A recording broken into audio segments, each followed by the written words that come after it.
Hey everybody, how's it going? Marcos Viegas for Fight Up TV, powered by Stagefront VIP. Being joined with Jim Lampley, friend of boxing, Hall of Famer. Jim, it was so good to see you ringside again in Vegas, and I know it meant a lot to a lot of boxing fans seeing you there ringside, just seeing your presence, overall at a boxing event. Uh, you know, you're back again doing this live chat with PPV.com for this Benavidez versus Andrade fight. I want to get your thoughts, overall previewing this fight, but how good did it feel to be back ringside at a fight? Well, it was great. And I'm happy to hear you say that fans or others in our fraternity liked it, but I sure liked it. It had been a long absence, and it was thrilling to see so many of my old friends and the people who helped me to develop some perspective and understanding on boxing, which is a constant learning process. And I really enjoyed being at ringside with Lance Pugmire, offering commentary and observations for PPV.com. Looking forward to doing it again for Benavidez versus Andrade. Yeah, when you look at this Benavidez versus Andrade fight, what do you think about it? And what's the most intriguing aspect story-wise with this fight for you, Jim?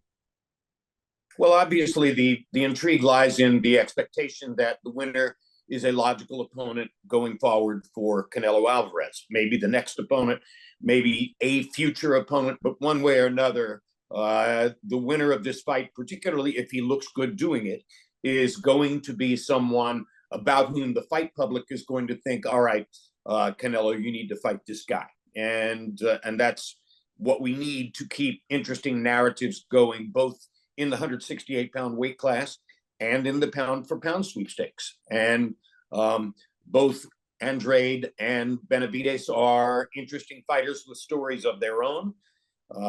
Andrade is seen, and I think somewhat justifiably, as a guy who's been avoided by a lot of potential opponents among more celebrated names in the sport because of his style. Tricky southpaws don't get invited to the party with enormous enthusiasm. Usually, tricky southpaws get invited to the party when somebody says, you know what, we can't avoid it any longer. He's made his case. And that's certainly the position that Andrade thinks he's in at this point in his career. Benavidez is the opposite. He's the kind of guy that everybody wants to come to the party. Attractive physically, very engaging personality, fights in the style that people most want to see, a go-forward aggressor. There are a lot of things to like and to root for about David Benavidez, and that helps to set up an interesting confrontation in Las Vegas. It's interesting, and it's so true that what you just mentioned is, both these guys actually have been avoided by a lot of fighters, and I don't know, I don't like to say like that a fighter's scared to fight a fighter, because that's what they do. They fight for a living. They're not scared to fight anybody. Now, if a fight doesn't make business sense for a fighter when they get to a certain level, now that's a different situation. But these two guys, Benavidez and Andrade, have been two fighters that the public has been wanting Canelo to fight for a very long time. Yes, and again, eventually is one of them is going to have the constituency and the audience power to really make a case that he should be the next opponent. But of course, when you talk about Canelo choosing an opponent, that's not just Canelo. That's his trainer. That's the management structure. That's the promoter. That's all of the business interests and people around him. And, going back to my initial television experience in boxing, covering Mike Tyson's first network appearances at ABC. Tyson wasn't choosing those opponents. Bill Caton and Jimmy Jacobs chose those opponents. So you've got to appeal to the brain trust constituency in order to get the promised land. And in Benavidez's case, punchers are commonly avoided. In Andrade's case, tricky technical southpaws are commonly avoided. They're both from a category of fighter that the brain trust will often say, unless we're forced to do this, there are other choices here. Canelo had a really, as it turned out, attractive choice in the smaller Charlo, who had enough of a public following and enough of a record coming in to convince the public, or a lot of it, that it wasn't a bogus matchup, but who, as it turned out, once he got into the ring, couldn't really threaten Canelo in a way that would make Canelo uncomfortable. It turned out to be an easy win for Alvarez. Is Andrade an easy win? Well, if you look at what Canelo experienced against Erislandy Lara and Trout, Austin Trout, maybe not. Maybe that's not such an easy matchup for Canelo, and there might be somebody in his brain trust who's saying that. Benavidez appears to have the kind of punching power that could spell trouble for any opponent on any one punch. People don't run to fight punchers, so the audience loves him. Let's see what happens.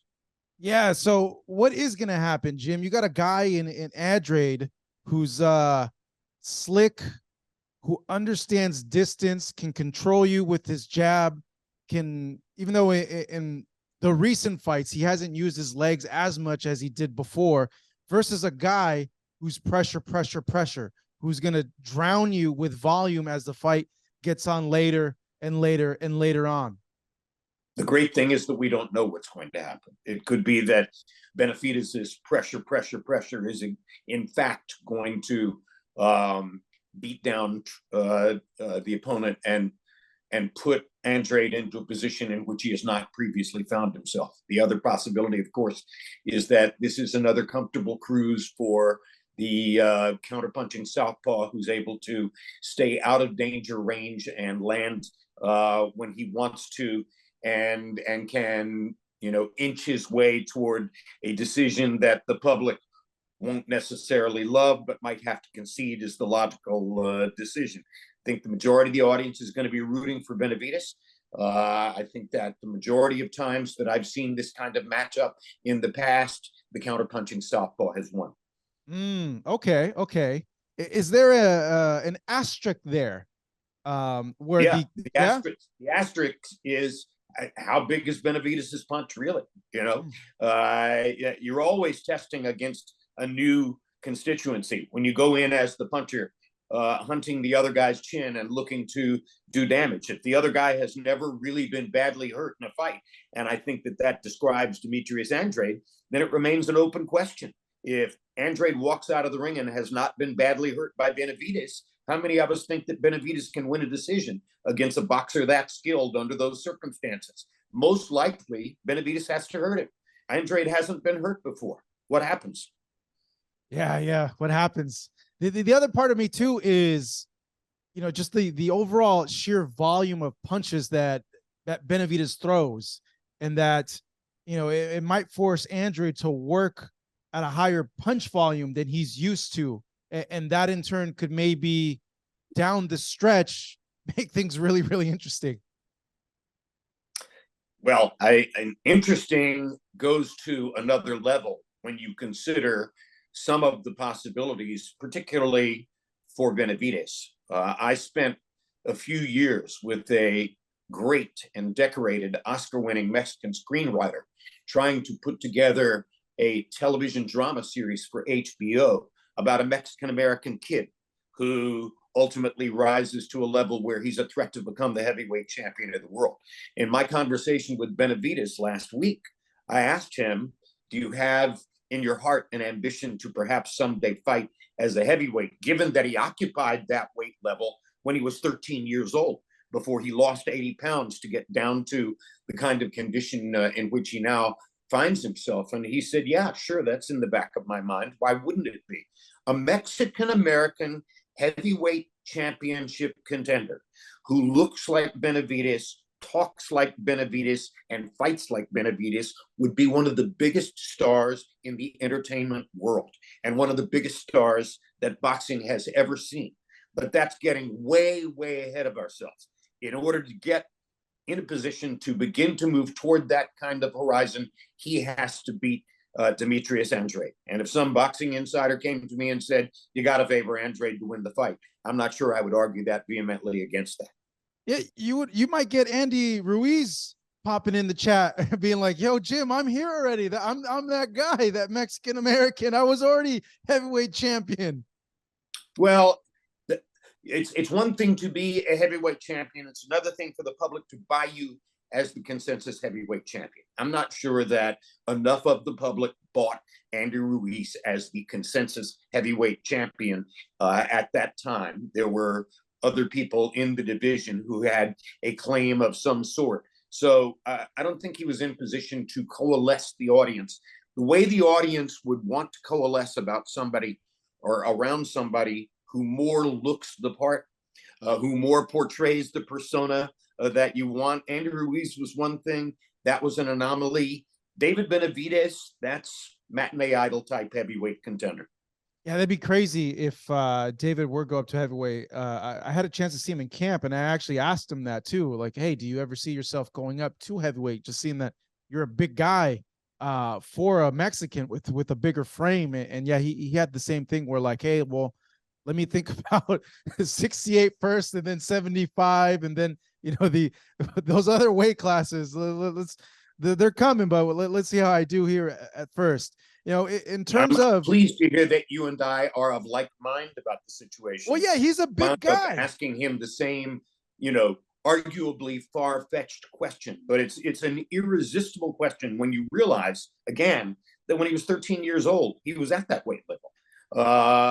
So why would he not at some point once again graduate toward that kind of physical presence?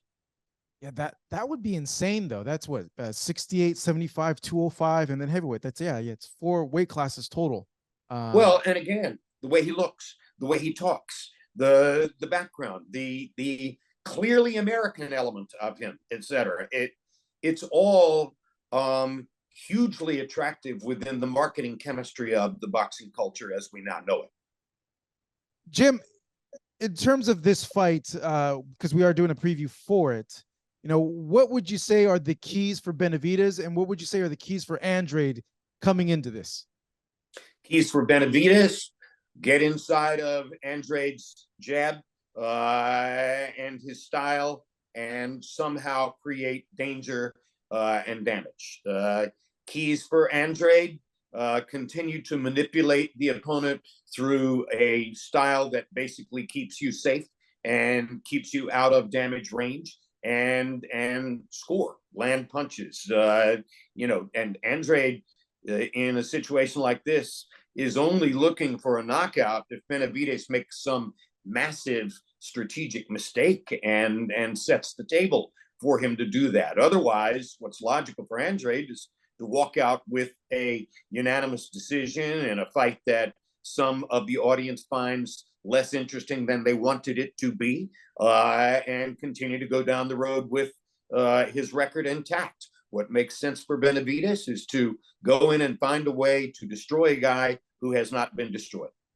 Do you think there's a ton of pressure on either or fighter to have a spectacular type performance in order to entice Canelo? And if they don't, you got to be thinking like, hey, Canelo's going to look at this performance and be like, hey, that wasn't good enough to excite me to have a fight with said winner. Well, it's an old story in boxing, and this is another classic case. It's one thing to win the fight. It's another to win in the mind of the audience the right to fight the champion because of the way that you won it. That's harder for Andrade than it is for Benavidez because of the differences in their styles. If Benavidez is able to fight his fight and impose his style on Andrade and come out with a win, the audience is going to want to see him against Canelo. There's no question about that. And it just becomes a matter of time and continued management of Benavidez's career and making the right choices in a sequence that leads connectively toward a Canelo fight. The audience is going to want to see it if he can win against Demetrius Andrade. Andrade, harder for him to win the audience, maybe easier for him to win the fight. So if Andrade comes out with the kind of decision that we suspect he's hunting for, tactical control of the fight, limit to the damage and the fireworks, win rounds quietly but comfortably moving forward with a compelling argument that he can be a tough matchup for Canelo. Hard to say because the audience is not going to be clamoring for it. But when you're good, you're good, and when you're unbeaten, you're convincingly good. And so there's a path for both fighters to put themselves into a position to fight Canelo Alvarez. Yeah, that's Benavidez. I think there's more momentum there from the fans to have a fight with Canelo, and not only that, given he's been the interim and the mandatory for the past 2.5 years. I know Canelo's been just hounded with questions about why aren't you fighting Benavidez next? Why aren't you fighting Benavidez next instead of all these other fights? But an interesting thing that he brought up, he mentioned a few months back when he was in his prep for Charlo, like, hey, you guys said the same thing to me about Golovkin. Why aren't you fighting Golovkin? Why aren't you fighting Golovkin? Look what I did to that guy. Like, come on, you guys, like, give me a break. Like, I'm gonna. Well, I'm what he gonna proved fight against everybody. Golovkin and what he showed again against Charlo, although not nearly against the same kind of firepower, he has a great chin. And a great chin, as Canelo has, gives you a lot of ways to control the fight. Because you can make a mistake here and there. You can get hit with a shot here and there, as he did against Golovkin. But he weathered every one of them. And that put him in a position to go forward as a boxer, throw more punches in the late couple of rounds, win the fight, even by very close, disputable decision. And so Canelo has done what he has to do to be in the position that he's in, and in that position he gets to call the tune. If he wants to fight a winning David Benavidez next, that's his choice. If he wants to fight somebody else other than Benavidez, that's his choice too. He's still Canelo Alvarez, as he proved against Charlo. Yeah, he calls the shots. That's for sure.